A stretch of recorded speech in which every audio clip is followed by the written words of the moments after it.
continuing on with the martial arts / self-defense section of the At Home Superhero Training Program. In my last video, I talked about the importance of awareness. Awareness is so important for self-defense, and it will help keep you safe.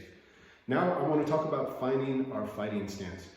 Now, there's a difference between self-defense and martial arts for enjoyment, fitness, health, sport.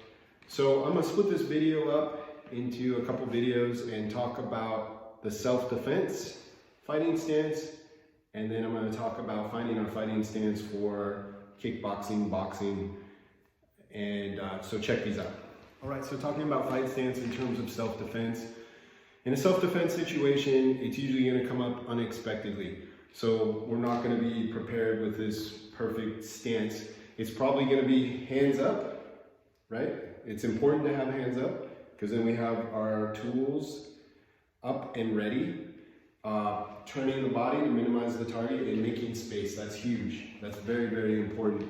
And just remember, in a situation of self-defense, we're going to have to be reacting to what this other person is doing. If a person wants to cause us harm, we want our tools up high, our weapons up high, because if my hands are down like this and somebody goes to grab me or punch me or whatever, even if I'm the quickest person, which I'm not, I'm probably not going to get my hands up to protect myself if they're down here. So, plus, this is not aggressive, right? Like, hey, I don't want any trouble, no problem. I'm going to make space.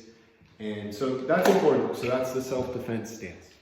All right, so talking about fight stance in terms of martial arts, boxing, kickboxing, I just want to mention there are a lot of different approaches.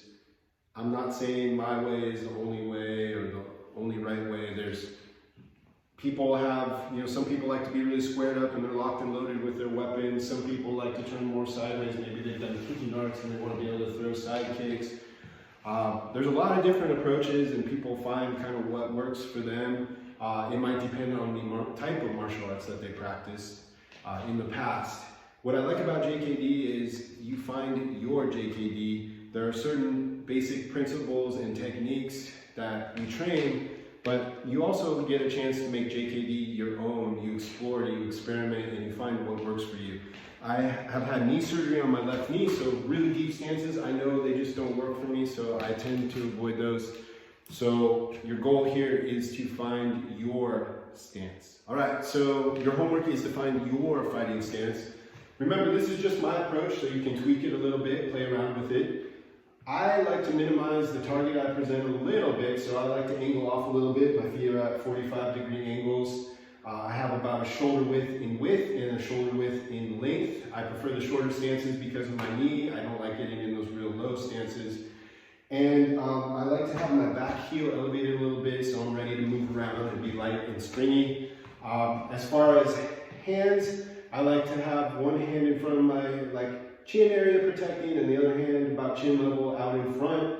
You can also change the hand position. You can go the back hand high and use it as a windshield wiper to block and the front hand lower. This is called the Philly shell in boxing, and it's also a JKD stance. Notice it's very protective. It takes a little getting used to throw strikes out of it. Find your fighting stance, move around a little bit, throw some straight punches. We haven't talked about punch technique yet, but we will. Make sure you do it from the other lead with the other foot forward. You should be able to fight from both sides.